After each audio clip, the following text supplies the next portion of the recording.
Bonjour, bonsoir, ça dépend de l'heure à laquelle vous nous regardez. Bienvenue sur ma chaîne et bienvenue pour ceux qui étaient déjà là et bienvenue pour les nouveaux abonnés. Je vous aime de tout mon cœur. Bonsoir, bonjour. Ça dépend de l'heure à laquelle vous nous regardez.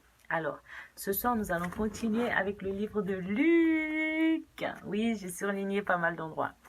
Alors, la dernière fois, nous avons lu le livre de Luc, mais le chapitre 2. Donc, ce soir, nous allons continuer avec le chapitre 3. On va commencer par prier et après, nous allons lire et partager ensemble ce temps de lecture biblique. Seigneur, nous te rendons grâce. Merci pour ce temps que tu as permis que nous puissions avoir. Merci pour mes sœurs et mes frères connectés ici présents. Merci parce que Père, l'esprit de conseil est notre partage, l'esprit d'enseignement est notre partage. Merci parce que Yahweh, c'est toi qui prends le contrôle de ce temps.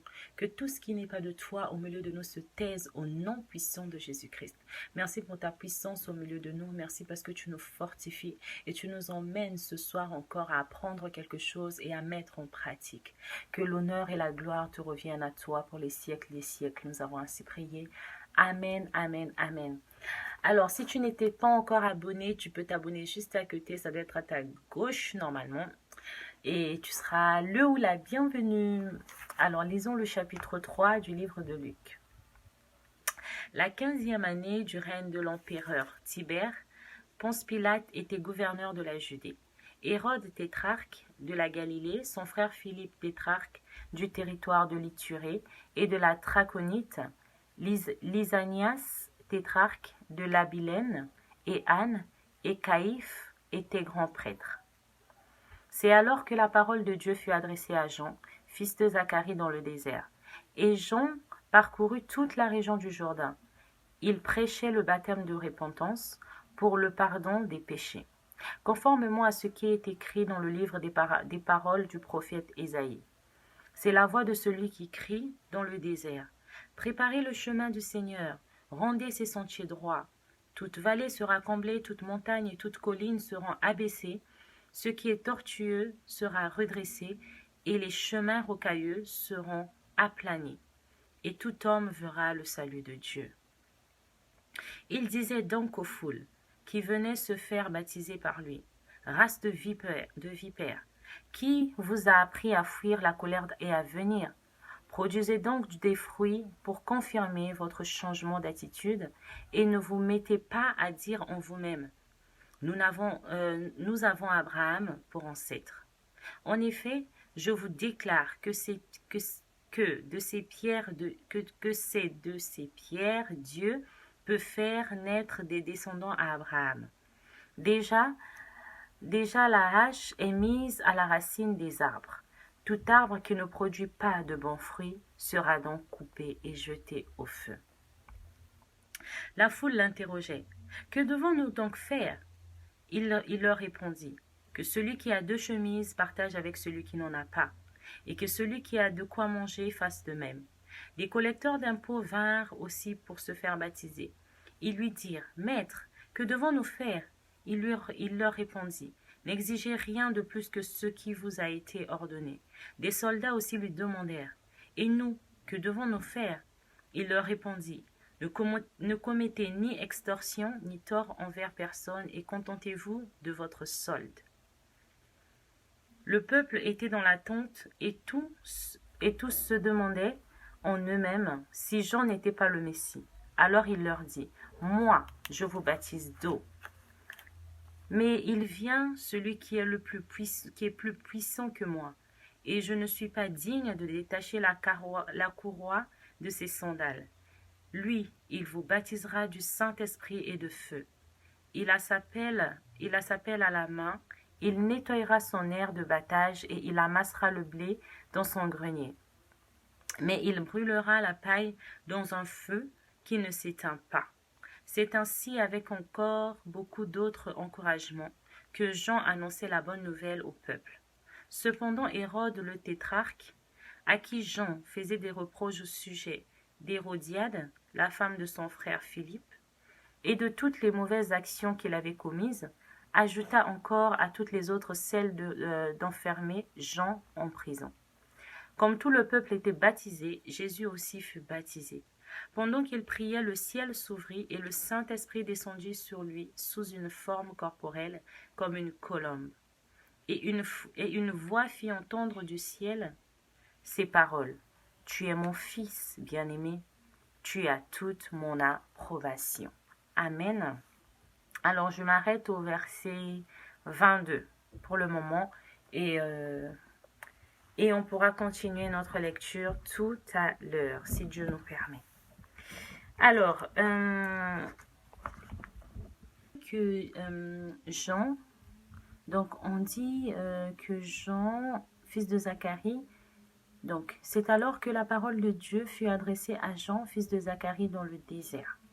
Je voudrais en fait rappeler ce qu'on a lu dans le chapitre 1 du livre de Luc, au verset 80. On avait lu que Jean grandissait et se fortifiait en esprit.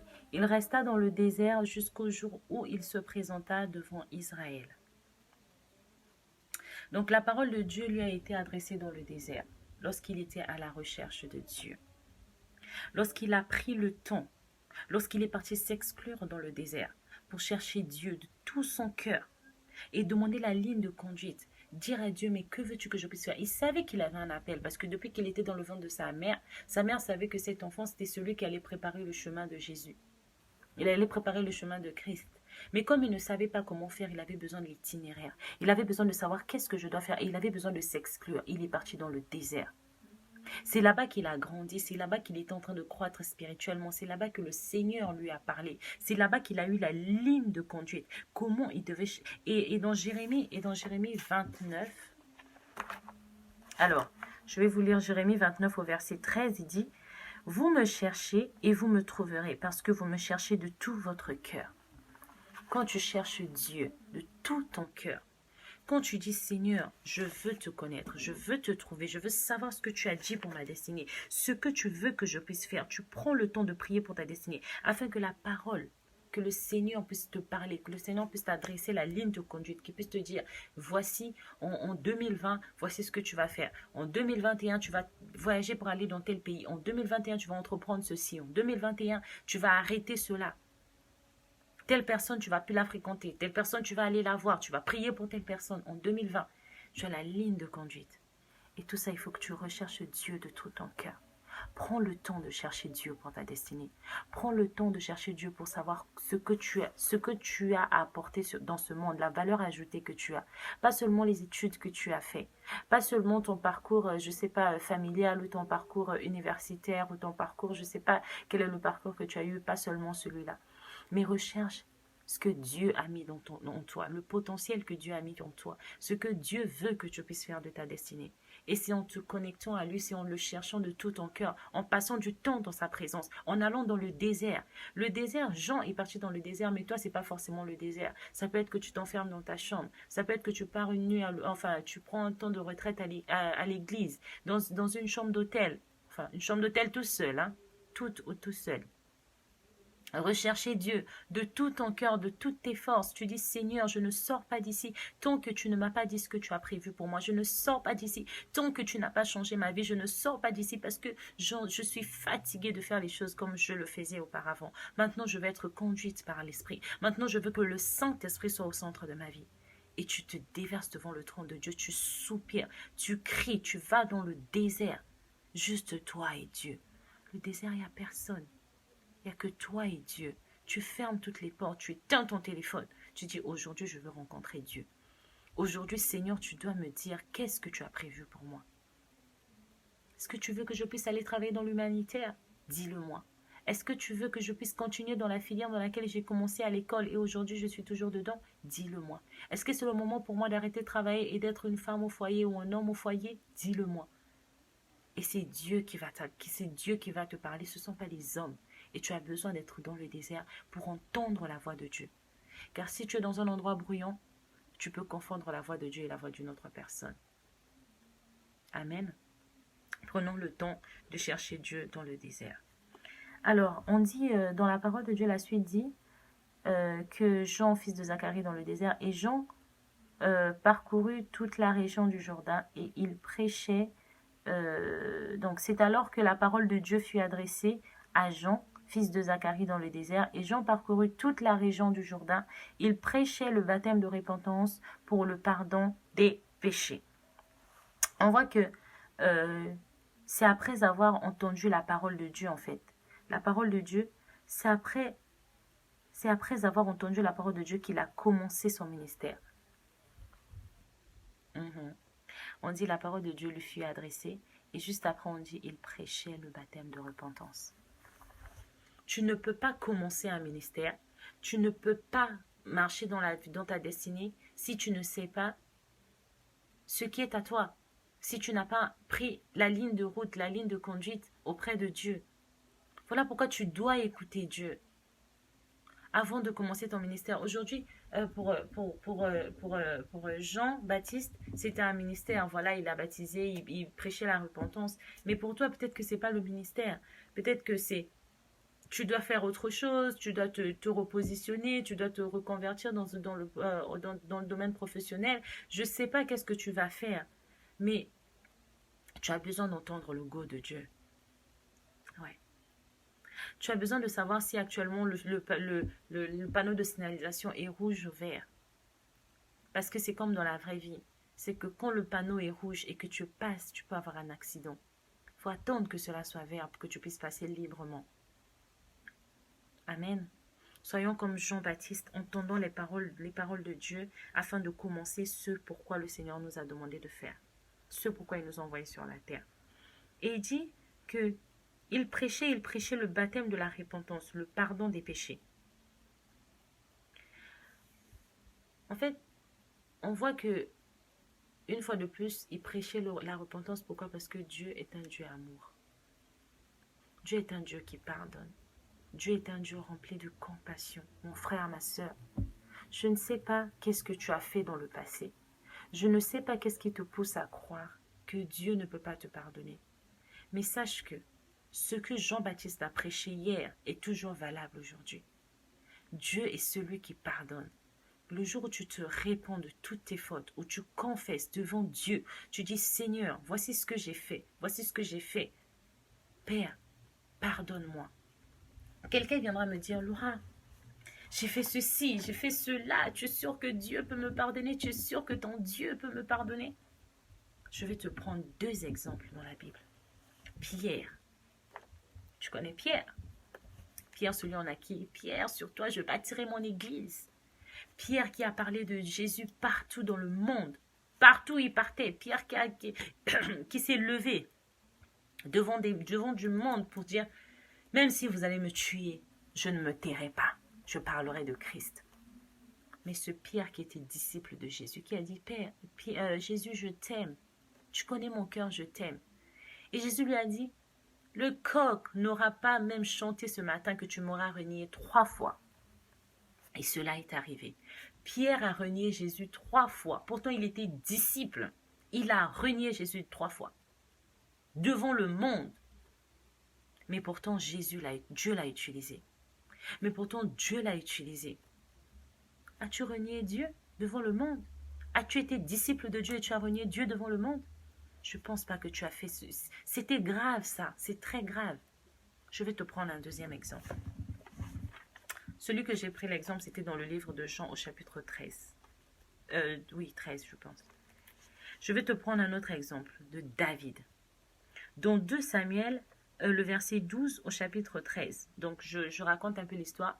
C'est David en fait qui a vu une femme et qui l'a appréciée et il a demandé à ce qu'elle vienne et finalement il a eu des rapports sexuels avec la femme qui était déjà mariée, c'était la femme de Uri et la femme de Uri est tombée enceinte. Et pour camoufler la grossesse, il s'est dit, je vais faire revenir Uri qui était dans le champ de bataille afin qu'il puisse avoir des relations sexuelles avec sa femme et qu'après on peut dire que forcément si elle est mariée, c'est l'enfant de son mari. Et quand Uri est arrivé, il lui a dit, mais prends du repos, vas-y, va auprès de ta femme, va, et c'est pas grave. Il lui disait, non, je ne peux pas y aller parce que les autres sont au front, moi je ne peux pas y aller. Donc il n'est jamais allé voir sa femme. Pendant ce temps, elle était toujours enceinte. Et qu'est-ce qu'il a fait? Il l'a renvoyé au champ de bataille et a donné l'ordre qu'on puisse le tuer. Déjà, il a commis l'adultère et après, il a commis un meurtre. As-tu commis un meurtre? As-tu commis l'adultère? Mais pourtant, David est celui qu'on dit, il est celui, l'homme au cœur de Dieu. L'homme selon le cœur de Dieu. Pourquoi? Parce que David avait toujours un cœur repentant. David était toujours en train de venir demander pardon. Quand le prophète Nathan est venu lui dire, donc au verset 13, comme je vous disais, David dit à Nathan, donc quand on vient lui dire, voilà ce que tu as péché, regarde ce qui va t'arriver, il dit, j'ai péché contre l'Éternel. Il a reconnu sa faute. Il s'est excusé. Il a dit, Seigneur, je te demande pardon. J'ai péché contre l'Éternel. Il a reconnu sa faute. Il s'est excusé. Il a dit, Seigneur, je te demande pardon. Et le prophète Nathan lui dit, l'Éternel pardonne ton péché, tu ne mourras pas. Ce soir, l'Éternel te dit, tu ne mourras pas, il pardonne ton péché. Livre-toi à Dieu, dis-lui ce que tu as fait, énumère ce que tu as fait. N'aie pas honte. N'aie pas honte. L'ennemi est en train de te garder dans une boîte, dans une espèce de boîte pour te faire croire que ce que tu as fait est tellement grand. Tu as peut-être violé, tu as peut-être volé, tu as peut-être été infidèle, tu as peut-être tué. Les hommes peut-être ne te comprendront pas, les hommes te condamneront, mais Dieu ne te condamnera pas. Il est celui qui pardonne du moment où tu viens et tu te répands d'un cœur sincère. Et il n'y a aucun problème, il n'y a aucun péché que tu as fait, mon frère, ma soeur, qui est au-dessus du pardon de Dieu. Je viens de te prendre deux exemples des gens dans la Bible. Ce ne sont pas des personnes que j'ai inventées, ce sont des personnes qui étaient dans la Bible, qui ont été citées et qui ont eu des moments de faiblesse, des moments de faille, des moments bizarres. Mais le Seigneur les a pardonnés. Notre Dieu est rempli de compassion. Arrêtons d'aller prêcher la parole pour dire Dieu est mauvais. En fait, la parole d'accusation. Non, prêchons l'amour. Prêchons le pardon. Disons aux gens qui sont dans le monde que Dieu est capable de te prendre tel que tu es. Avec le nombre d'avortements que tu as fait, Dieu est capable de te prendre. Avec le nombre d'hommes mariés que tu es sorti avec, Dieu est capable de te prendre. Le nombre de femmes mariées, de foyers que tu as détruits, Dieu est capable de te prendre. De la prostitution, Dieu est capable de te prendre.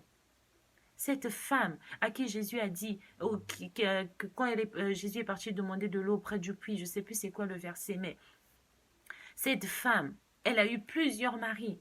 Mais le Seigneur l'a pardonné, il a changé son histoire, il a réécrit son histoire. Quel est le problème? Quel est le problème que tu estimes que tu ne peux pas, là où le Seigneur ne peut pas te pardonner? Tu es allé voir un féticheur? Tu as sacrifié un membre de ta famille? Demande pardon. Dis à Dieu, je te demande pardon, je ne savais pas ce que je faisais. Maintenant, je veux revenir à toi. Maintenant, je veux m'abandonner à toi. Maintenant, je veux que tu me pardonnes d'un cœur sincère. D'un cœur sincère, Dieu peut te récupérer, Dieu peut réécrire ton histoire, Dieu peut te changer. Il est le seul qui peut le faire. Là où les hommes te condamneront, là où les hommes te pointeront du doigt, notre Dieu est capable de te demander pardon, de te pardonner. Souvenez-vous de cette femme adultère. Tout le monde voulait la lapider. Et Dieu a dit que celui qui est sans péché lui jette la première pierre. Et qu'est-ce qu'il a dit à la fin, la dame? Va et ne pêche plus. Va et ne pêche plus. Quand tu viens pour te repentir devant Dieu, après, mon frère, ma soeur, va et ne pêche plus. Tu ne peux pas venir demander pardon à Dieu pour le mensonge, pour la colère, pour les fornications, pour comment on appelle ça, l'avortement. Et 2 semaines plus tard, on te revoit dans le même hôpital, on te revoit dans les mêmes conditions, on te revoit dans les boîtes de nuit, on te revoit en train de t'insulter, en train d'insulter, en train de te chamailler. Ça n'a aucun sens. Va et ne pêche plus, qu'on ne te retrouve plus dans l'adultère, qu'on ne te retrouve plus chez les féticheurs, qu'on ne te retrouve plus dans les bars. Que ta vie soit changée. Après avoir eu ton temps de prière, de repentance, que ta vie soit changée, mon frère, ma soeur. Dieu est capable de réécrire ton histoire. Dieu est capable de renouveler ta vie. Dieu est capable de faire briller ta vie. Là où tu croyais que tu étais dans les ténèbres, lorsque Christ arrive dans ta vie, la lumière paraît et ta vie change. Ta vie change radicalement. Fais-le confiance. Il est capable de te pardonner. Amen. Amen, amen, amen. Dieu est capable de pardonner même nos plus vils péchés. Donc l'Éternel te pardonnera. Demande juste pardon de façon sincère et ne pêche plus. Amen. Amen. Alors, au verset 8, il dit, « Produisez donc des fruits qui confirment votre changement. » Donc, je vais commencer par le verset 7. Il dit, « Il disait donc aux foules qui venaient se faire baptiser par lui, race de vipères, qui vous a appris à fuir la colère et à venir. Produisez donc des fruits qui confirment votre changement d'attitude et ne vous mettez pas à dire en vous-même, nous avons Abraham pour ancêtre. » Tu te baptises, parce que là on dit que Jean-Baptiste était quelqu'un qui baptisait, en fait il baptisait d'eau. Et en fait il le disait à ceux qui se venaient baptiser auprès de lui, il disait, produisez donc des fruits qui confirment votre changement d'attitude. Ça veut dire que quand tu te baptises, quand tu acceptes Christ dans ta vie, quand tu te fais baptiser d'eau, tu es censé changer d'attitude. Depuis que tu t'es baptisé, as-tu changé d'attitude? À quoi reconnaît-on ton changement? À quoi reconnaît-on ton baptême? Es-tu passé de la vie à la mort? Ou es-tu passé de la mort à la vie? Es-tu passé? Est-ce que ta vie a changé? Es-tu toujours la même personne qui t'énervait? Es-tu toujours la même personne qui insultait? La parole de Dieu nous dit, produisez donc des fruits qui confirment votre changement d'attitude. L'attitude, c'est comment tu es, c'est ce que tu vis, c'est ce que tu fais quotidiennement. Notre attitude est censée compter. Tu es censé manifester les fruits de l'esprit. Tu es censé passer des ténèbres à la lumière. Tu es censé manifester la douceur. On doit reconnaître par les fruits. Tes fruits sont censés être la douceur, la paix, la joie.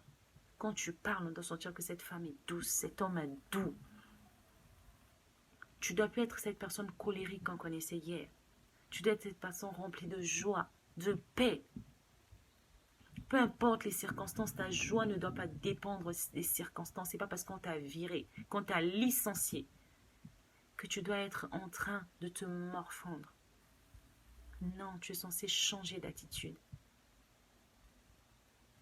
Oui, quelqu'un est en train de me dire, Laura, tu ne te rends pas compte de ce que ça peut faire d'être licencié. Oui, mais je veux te répondre en te disant que Dieu a nourri toute une foule avec 5 pains et 2 poissons. Je veux encore te dire que Dieu a nourri Élie avec des corbeaux. Ça veut dire que Dieu est celui qui peut te nourrir. Je veux encore te dire que la parole de Dieu déclare que si je suis capable de nourrir des corbeaux qui ne sèment pas, qui ne moissonnent pas, mais qui mangent, à plus forte raison, toi qui es mon enfant. Si je suis capable d'habiller des fleurs, à plus forte raison, toi. Que la situation ne t'empêche pas d'avoir une bonne attitude. Et souviens-toi, toute chose concourt au bien de ceux qui aiment Dieu. Ton licenciement là concourt à ton bien. Ton licenciement, je le répète, concourt à ton bien. Ne t'y trompe pas. Ton licenciement concourt à ton bien. On est censé manifester l'amour. Pas seulement aimer ceux qui t'aiment, mais aimer tout le monde.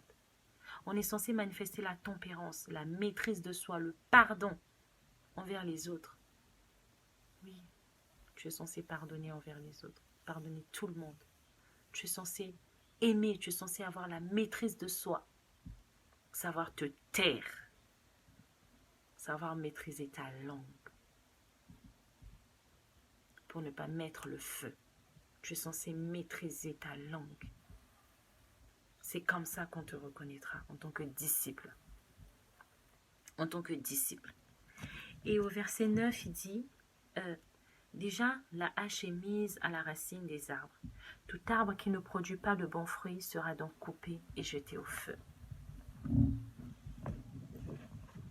Ça fait peur, hein? À ton avis, quand il parle de l'arbre, il parle de qui? Il parle de toi, il parle de moi.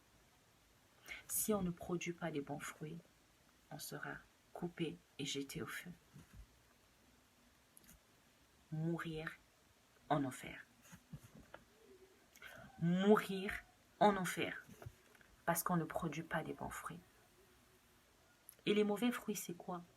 La colère, le manque de pardon, l'alcool, le mensonge, l'impudicité, la fornication, l'adultère, la manipulation, et j'en passe, même la gourmandise, les excès de table, et j'en passe. Et j'en passe, il y a tellement de choses à citer. C'est parce qu'on est censé manifester. On est censé porter du bon fruit. Et le bon fruit, c'est quoi? Ce sont les fruits de l'esprit. On est censé porter l'amour, je répète, la paix, la joie, la douceur, la tempérance, la maîtrise de soi, la patience. C'est ce qu'on est censé produire comme fruit en tant qu'enfant de Dieu. Si tu ne veux pas être coupé et jeté au feu, regarde à ta vie. Regarde qu'est-ce que tu es en train de porter comme fruit. Regarde quelles sont les attitudes qui sont en train de te caractériser. Fais un bilan de ta vie. En tant que chrétien, en tant que personne baptisée d'eau et parfois même d'esprit et de feu. Regarde ta vie. Depuis ce matin, combien de personnes as-tu critiqué? Combien de vidéos incestueuses as-tu envoyées aux gens? Tu as été une occasion de chute pour beaucoup. Parce que tu as envoyé des vidéos qui ne sont pas normales, qui ont parfois des caractères pornographiques. Tu as pollué les yeux de plus d'une personne. Tu as pollué les oreilles de plus d'une personne. Tu n'as pas su arrêter la chaîne. Tu as envoyé des images parce que tu trouvais cela drôle. Des photos parce que tu trouvais cela drôle, à caractère sexuel. Est-ce une attitude de chrétien? Est-ce une façon de faire passer le message? Revois ta conduite. Revois ce que tu envoies aux gens comme blague. Revois-les. Amen. Soyons des personnes qui portons des bons fruits et que notre attitude manifeste Christ partout où nous sommes. Amen, amen, amen. Et juste après, il dit au verset 10, la foule l'interrogeait, que devons-nous faire? Il leur répondit que celui qui a 2 chemises partage avec celui qui n'en a pas. Et que celui qui a de quoi manger fasse de même. Tu me diras, je n'ai pas encore assez, machin. Va, je te donne un exercice. Va dans ta garde-robe, trouve des vêtements que tu ne portes pas. Les vêtements que tu as déjà dit que tu vas envoyer en Afrique. Et que tu n'as toujours pas envoyé, ça fait plus d'1 an. C'est toujours là. Tu n'as toujours pas envoyé. Pourtant, il y a des gens autour de toi qui ont besoin des vêtements. Il y a des camps de réfugiés là où tu es. Il n'y a pas qu'en Afrique que les gens souffrent. Même autour de toi, ton voisin du palier peut être sans vêtements, peut être sans nourriture. As-tu frappé chez le voisin pour savoir s'il a mangé? Et toi, tu es en train de jeter la nourriture dans la poubelle parce que tu n'aimes pas? Parce que tu as oublié de mettre ta nourriture au frigo? Et du coup, ça s'est gaspillé? Pendant qu'il y a des gens qui ont dormi affamés, pas parce qu'ils jeûnaient, mais parce qu'ils n'en ont pas.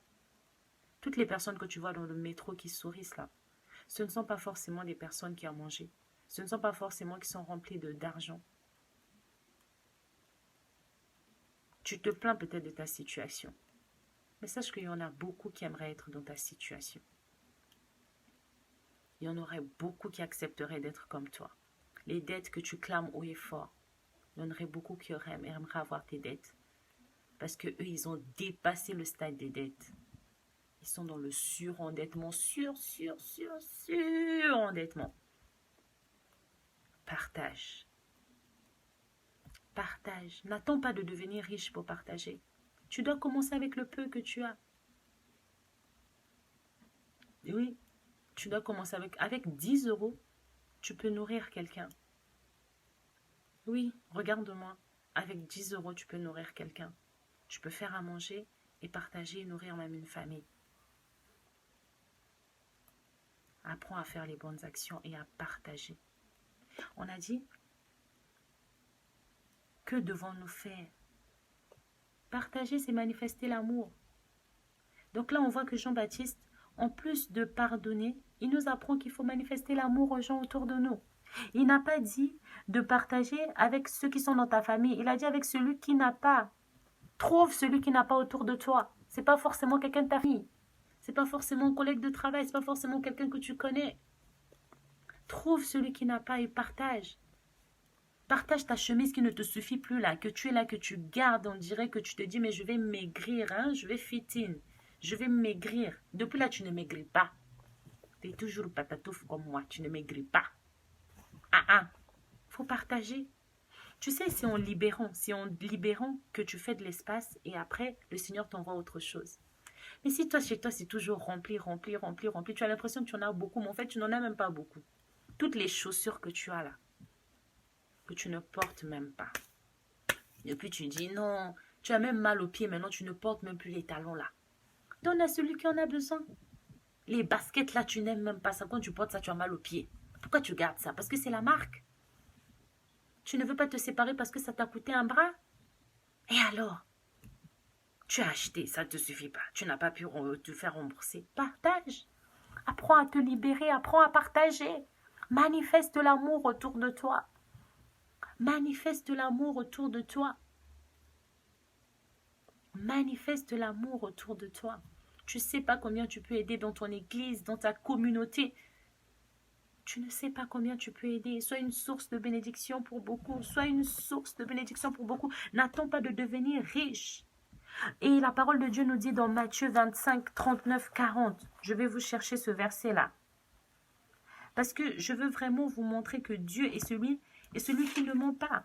Donc Matthieu 25, 39 à 40, il dit, quand c'était des gens qui lui demandaient, quand avons-nous vu malade ou en prison et sommes-nous allés vers toi? Et lui dit, le roi leur répondra, je vous le dis en vérité, toutes les fois que vous avez fait cela à l'un de ces plus petits de mes frères, c'est à moi que vous l'avez fait. Quelle grâce de donner son t-shirt à Dieu. Quelle grâce d'aller visiter des prisonniers même quand tu n'as personne en prison parce que tu sais que quand tu vas visiter, tu visites Christ. Quelle grâce. Tu ne sais pas le nombre de bénédictions que tu peux avoir lorsque tu partages ta robe. Moi, quand je reçois ta robe, je dis, oh merci, je te bénis. Ce sont les bénédictions qui viennent à toi. Mon frère, ma soeur, partage. Manifeste de l'amour, partage.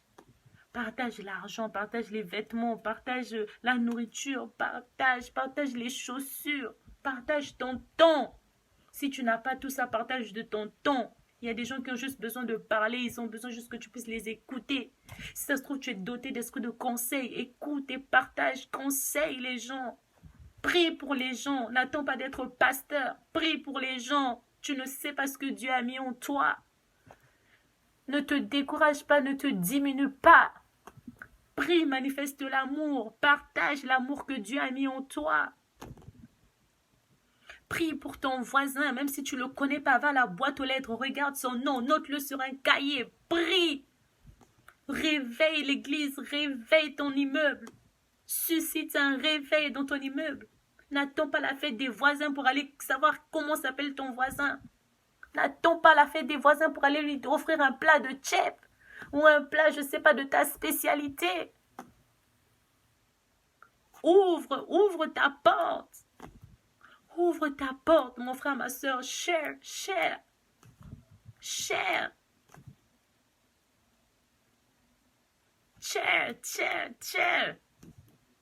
Avec tes voisins.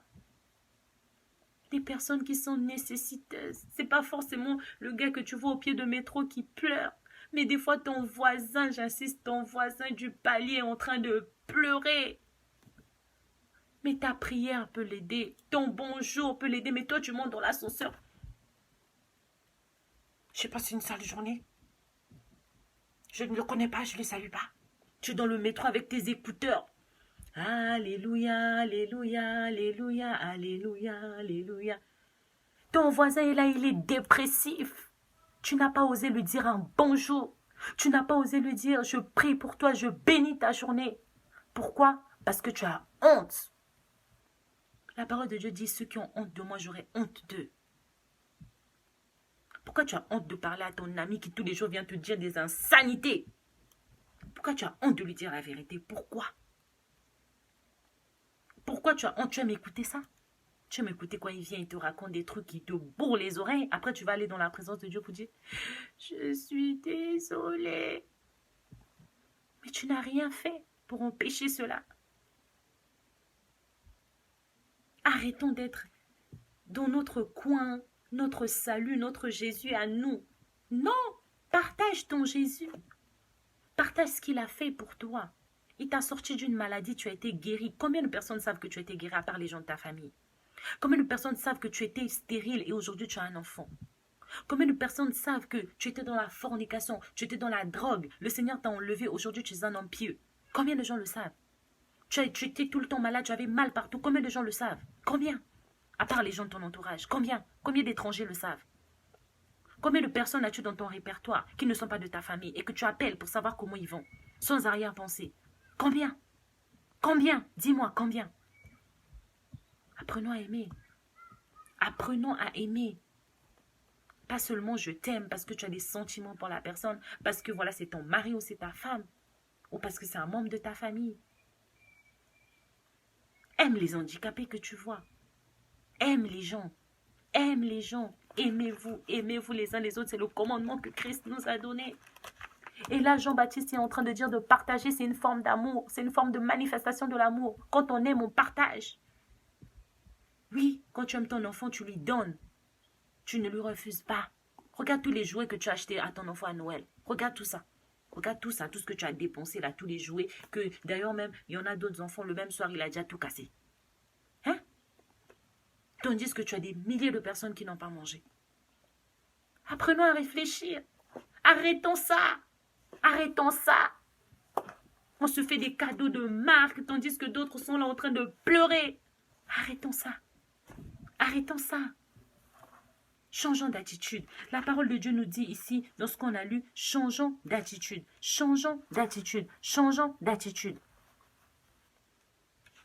La parole de Dieu nous dit, produisez donc des fruits qui confirment votre changement d'attitude. Changeons d'attitude. Changeons d'attitude. Dieu accepte tout le monde. Qu'importe ton métier. Qu'importe ton métier. Parce que la parole de Dieu, quand on l'a lu, on dit, juste après, ils disent, des collecteurs d'impôts vinrent aussi pour se faire baptiser. Ils lui dirent, « Maître, que devons-nous faire ?»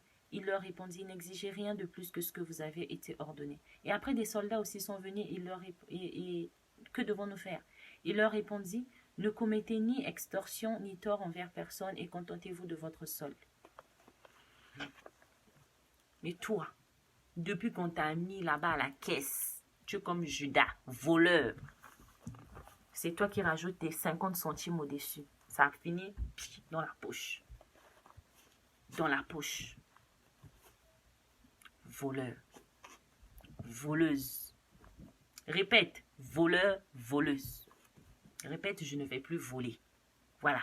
Dis, je ne vais plus voler. Tu as volé le gouvernement. Oui, tu as volé. Collecteur d'impôts, tu as volé la maison que tu as construite là. C'est l'argent du vol. Le mariage que tu as fait là, l'argent du vol. Voleur. Mouyibi, comme on dit chez moi. Arrêtons de voler. Et après, tu vas aller dans l'église. Je lève mes mains vers le Seigneur. D'où me viendra le secours? Le secours est dans l'argent que tu as volé. Va déjà rendre l'argent d'autrui. Arrêtons de blaguer avec Dieu. L'argent d'autrui. Arrêtons de blaguer avec Dieu. Le Seigneur permet que tu puisses être dans un poste comme ça en tant que collecteur d'impôts. C'est pour que tu puisses mettre l'ordre. Mais toi, tu vas quelque part, tu amènes la taxe. On te dit, ah mais... Ouais, ou bien chez moi au pays, il y a un truc qui marche bien, c'est les agents d'électricité. Là, chez nous, on dit SNE. Société nationale d'électricité. Enfin, j'espère que j'ai bon en plus. Quand ils arrivent, là, ils te disent, voici la facture. Et là, tu dis, mon frère, je sais pas assez. Vraiment, tiens, prends. Ça va jamais arriver à la caisse nationale. Ces enfants vont acheter le pain avec. Ou parfois même, ce n'est même pas ses enfants. Et même si ce sont tes enfants, tu n'as pas le droit de donner des insanités à tes enfants. C'est quoi ces histoires? La parole de Dieu est claire et nette, on a dit. Ne commettez ni extorsion ni tort envers personne et contentez-vous de votre solde. Si tu es dans un travail où tu te rends compte qu'on commet des extorsions et des torts et que ça ne convainc pas à ta marche avec Christ, démissionne et demande à Dieu de t'envoyer un travail qui sera en accord avec tes valeurs. Point. Tu es avocat, juge.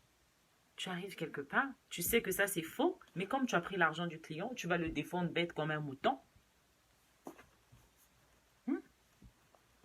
Oui, j'aime bien ce métier, mais il y a des moments où, voilà, c'est pas en accord avec Christ. C'est pas en accord avec Christ. Non, non, non, non. Il faut savoir que ton statut ne doit pas t'emmener à oppresser le pauvre. Ton statut ne doit pas t'emmener à oppresser le pauvre, à faire souffrir les autres parce que tu as un statut. Non, non. Manifestons l'amour et sachant ce que nous sommes en train de share avec les autres dans le monde. Alors, juste après, il dit, le peuple était dans l'attente et tous se demandaient en eux-mêmes si Jean n'était pas le Messie. Alors il leur dit, moi je vous baptise d'eau, mais il vient celui qui est plus puissant que moi. Je bénis Dieu pour Jean-Baptiste. Les gens sont là en train de lui dire, tu es peut-être le Messie, parce qu'ils ont vu tout ce qu'il a pu faire, tout ce qu'il a pu accomplir. Mais Jean connaissait son identité. Il ne s'est pas laissé influencer. Il a gardé sa place. Il a dit, c'est pas moi, moi je vous baptise d'eau. Celui qui vous baptisera d'esprit et de feu viendra. Il viendra. Mais toi, depuis que tu as guéri le malade, là, depuis que le paralysé s'est levé, hey, c'est maintenant toi on appelle archibishop, archevêque de diacre, de je sais pas quoi. Soyons humbles. Il faut connaître ta place. Hein. Ah oui, hein. Faut connaître ta place. On ne se moque pas de Dieu. Si ton ministère c'est ceci, reste dans ton ministère. On ne se moque pas de Dieu. Si Dieu t'a appelé à prêcher, reste dans la prédication. Si Dieu t'a appelé à prophétiser, reste dans la prophétie. Si Dieu t'a appelé à être chantre, reste à être chantre. Non. Ne sois pas suivant parce que tu connais le livre de Jean, de Matthieu, de Samuel, que maintenant, voilà, tu es pasteur, ou peut-être 2 ou 3 personnes ont dit, ah, j'ai aimé ta prédication, papa pasteur, maman pasteur. Allez, tu as pris la couronne, maman pasteur, papa pasteur. Non. Connais ta place. Sois comme Jean. Quand les gens t'appelleront Messie, il faut connaître qui tu es. Il faut connaître qui tu es réellement.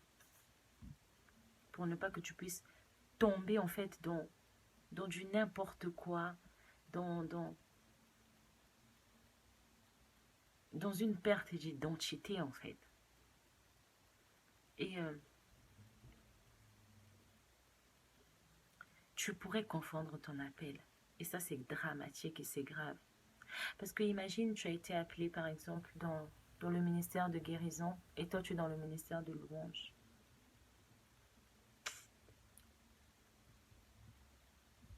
C'est pas bon ça. Il faut vraiment connaître ton appel. Et on dit, Jésus baptise du Saint-Esprit et de feu. C'est ainsi, avec encore beaucoup d'autres encouragements, que Jean annonçait la bonne nouvelle au peuple. Annonçons la bonne nouvelle avec encouragement. Annonçons la bonne nouvelle, l'évangile, avec amour. Annonçons la bonne nouvelle avec compassion. Arrêtons les évangiles accusateurs là où tu iras en enfer. Dieu te punit, Dieu ne t'aime pas. Moi, je viens de voir que Dieu pardonne. Quand je demande pardon, Dieu pardonne. Dieu ne pardonne pas quand tu n'as pas demandé pardon. Et si je viens que je dis, Seigneur, je suis désolé, je te demande pardon et que je ne pêche plus en retour, Dieu me pardonne. Faisons attention à ce que nous prêchons. Prêchons l'amour, encourageons les uns les autres, encourageons-nous les uns les autres. Et si tu as reçu Christ dans ta vie, il faut savoir que l'Esprit de Dieu est sur toi. Tu as le feu en toi et tu as l'Esprit de Dieu en toi. C'est lui qui t'a baptisé de cela. Et Fais attention à toi. Discerne ton appel. Manifeste l'amour. Demande pardon pour toutes tes fautes. Et ne repêche plus. Soyons de véritables exemples. Que notre attitude puisse montrer qui nous sommes, notre identité. Que nous portions les bons fruits afin que nous ne soyons pas coupés et jetés dans le feu. Merci Seigneur pour ce temps de partage. Alors nous allons élever la voix et prier pour dire merci à Dieu pour ce temps. Seigneur, je te rends grâce. Merci parce que tu es fidèle. Merci parce que ton amour ne cesse de se manifester jour et jour. Je te bénis parce que tu nous montres comment nous devons fonctionner, comment nous devons marcher avec toi. Merci parce que tu changes notre attitude. Merci parce que nous sommes des arbres qui portent du bon fruit. Merci parce que Seigneur, tu nous pardonnes, Yahweh. Je viens dans tes bras pour demander pardon. Pardon Seigneur, pardon pour toutes les fois où je n'ai pas honoré ton nom. Pardon pour la médisance, pardon pour les paroles hautaines, pour les paroles qui n'ont pas respecté ton nom, Seigneur. Je te demande pardon. Étends ta main dans ma vie, étends ta main sur la personne qui est en train de regarder cette prédication. Merci parce que Yahweh, c'est toi qui gouvernes ce temps. Merci parce que ce partage de la parole a été un moment extraordinairement béni. Que chacun de nous prenne le temps de faire son bilan et de savoir ce qu'il doit faire pour partager, pour aimer son voisin et pour être connecté à toi. Merci parce que tu nous montres, Seigneur, notre année, comment nous devons marcher avec toi. Merci parce que tu changes notre attitude. Merci parce que nous sommes des arbres qui portent du bon fruit. Merci parce que, Seigneur, tu nous pardonnes, Yahweh. Je viens dans tes bras pour demander pardon. Pardon, Seigneur, pardon pour toutes les fois où je n'ai pas honoré ton nom. Pardon pour la médisance, pardon pour les paroles hautaines, pour les paroles qui n'ont pas respecté ton nom, Seigneur. Je te demande pardon. Étends ta main dans ma vie, étends ta main sur la personne qui est en train de regarder cette prédication. Merci parce que Yahweh, c'est toi qui gouvernes ce temps. Merci parce que ce partage de la parole a été un moment extraordinairement béni. Que chacun de nous prenne le temps de faire son bilan et de savoir ce qu'il doit faire pour partager, pour aimer son voisin et pour être connecté à toi. Merci parce que tu nous montres, Seigneur, notre appel. Merci parce que nous allons dans le désert que nous avons choisi pour entendre ta voix et savoir ce que tu veux que nous puissions faire. Que la gloire te revienne, Esprit de Dieu. Merci pour tout ce que tu fais, pour tout ce que tu es. Que ton nom soit glorifié pour les siècles des siècles. J'ai ainsi prié. Amen, amen, amen. Je te souhaite une bonne soirée. Que Dieu te bénisse, manifeste l'amour autour de toi. Partage, aime, sème dans la vie des autres, passe du temps avec ceux qui en ont besoin, donne des paroles de bénédiction, des paroles de réconfort, sois une véritable bénédiction pour ceux qui te contactent. Au nom puissant de Jésus, je te dis à très bientôt et je te fais des gros bisous. Mouah! Que Dieu te bénisse.